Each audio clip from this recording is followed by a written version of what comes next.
welcome back to Campbell's Freedom Farm.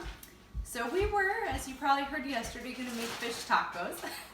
It turned out the fish that I had bought smelled really bad, so we went ahead and we're going to skip that. And we might just feed that to our stray cat that runs around outside. Okay, so instead, I'm just going to give a quick, brief description. We have smoked whitefish, which actually comes out more towards Canada. It's really delicious. So you could use smoked salmon if you don't have this, because I don't think this is as common as compared to smoked salmon, or maybe smoked trout. And we're going to stuff it, or roll it more to say, in the phyllo dough. But first, let's get to our vegetables. So we have sweet potato leaf, we have the purple variety, and the green variety. So a lot of people think, I always see it on different shows, that it's not edible and that it's poisonous. You can't eat this. But let me tell you, it is very edible. It's delicious. To me, I like this better than I like spinach. So it's really good. And it's really healthy, of course. I mean, you can't beat this. So people always grow it just as an ornamental hanging out of their pots. And I'm sure you can see in other videos it's really pretty. But you should eat it too. We've had some that grow everywhere. Actually, our friend, he said that they actually used to just feed it to the pigs and the animals instead of actually eating it. So it was really funny to hear that. But all in different countries, they actually use this. And then we have fresh green onion. And this green onion actually is almost a little more sweet. We actually just walk around and we'll just grab a bite and just eat it. It tastes delicious. So you could use scissors and do this too for a quicker thing. And then we have just a little handful of purple basil, which I think is just beautiful anyways. So we just want to go ahead and cut that as small as possible. But really, try the sweet potato leaves. They sell them at most nurseries, just depending on what time of the year. And really, if you have a smaller family, you only need one or two because they bush out so much. And there's such a variety, so it's really a good replacement for all your lettuces, basically. Okay, so we're going to go ahead and just chop this up. And then we're going to just go ahead and gently roll out the phyllo. So this is the second birthday lunch. And then we'll also have dinner.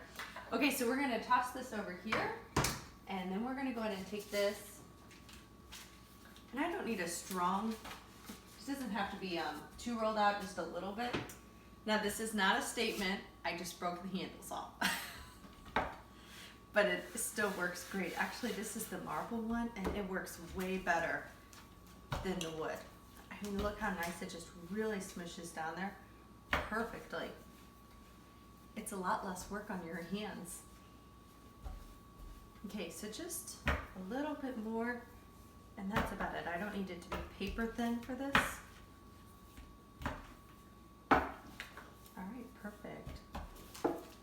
And one thing to say, if you have the marble one, make sure the kids aren't here and you just leave it on here and it rolls off on the ground. You really want to make sure it's somewhere stable so that doesn't happen.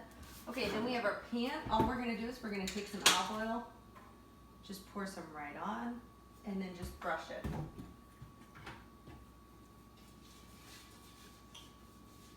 Just all where it's going to go. And then what we're going to do is we're going to just pick this up.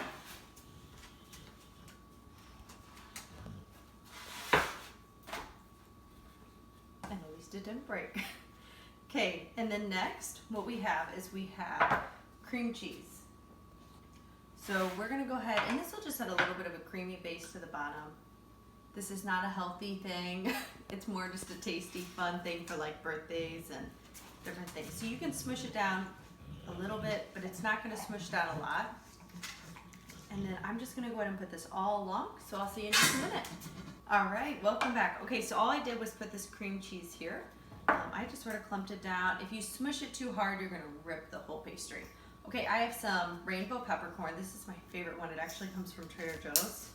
I think you remember maybe in the past videos we had to go with just the regular crushed stuff and we were so disappointed.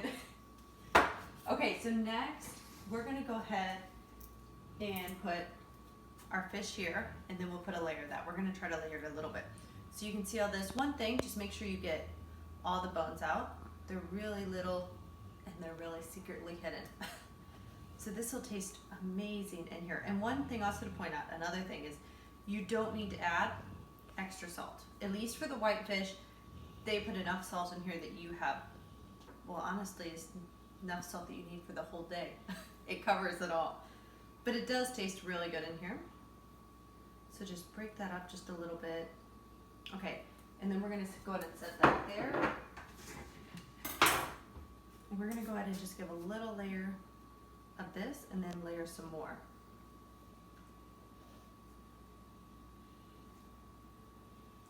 Okay, and then let's put the last bit of the fish on there. And then we're gonna go ahead and roll it right up.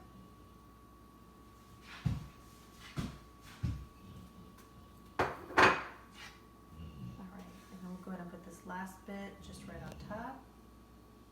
And really, just like with spinach, the sweet potato leaves really cook down. It's almost pretty much the same consistency, but just incredibly healthy. Okay, so then we're gonna go ahead and take this side, and we're gonna go ahead and flip it over. Just kind of squeeze it together. And one thing I do wanna do, I just wanna add a little bit of brush of oil.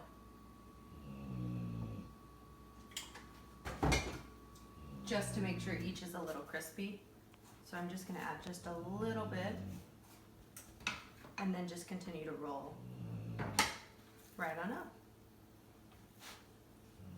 And get as tight as you can, but not too tight. And again, just with the olive oil. And then roll one more time. And then we're gonna go ahead and oil this. And what I'm gonna do halfway through, I probably won't go ahead and show this on the video, I'm gonna flip it over just part way through. So I'm gonna do this side first. This is all connected together pretty well. You could pinch the sides a little bit if you want, but really this should stay together pretty well. This is connected very well. You can always, if it makes you feel better, go ahead and pinch it, rub a little olive oil, but I actually wanna cook this side first. And then I'm going to flip it, that way then hopefully the lines will kind of come up a little bit better and add a little style. Alright, so I'm going to go ahead and throw this in the oven and I'll see you soon. Welcome back. Alright, so this is all done. So we went ahead, it took about an hour, 45 minutes to bake. And all we did is I put it at 350 and then right about 2 minutes, 5 to 2 minutes before it was done, I switched it up to 375 just to get a little crust and a little bit of brown. So you can see how beautiful this looks. So it's optional to flip it or not flip it. So now we have to go ahead and cut into this and try this. Right now it's gonna be a little hot, but we're gonna give it a go. We'll go ahead and plate it right up for everybody. So just nice slices and you can really hear that crunch. And you know, one thing I love about this is it's just a nice dish that you can just pick up and just eat. There's no utensils required, nothing. And I don't know about you guys, but I always love the crunch when you cut into these. Okay, let me go ahead and show you what these look like on in the inside.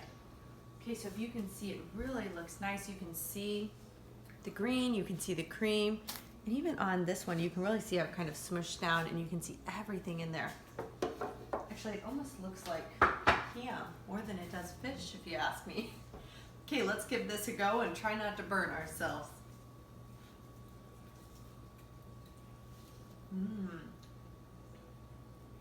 So you can really taste that smoky fish in there, which I love. And again, definitely this does not need any salt because I can really taste, you know, a good amount of salt throughout each bite. So go ahead and give this a go. This was our Saturday lunch for the birthday special, and we'll see you at dinner.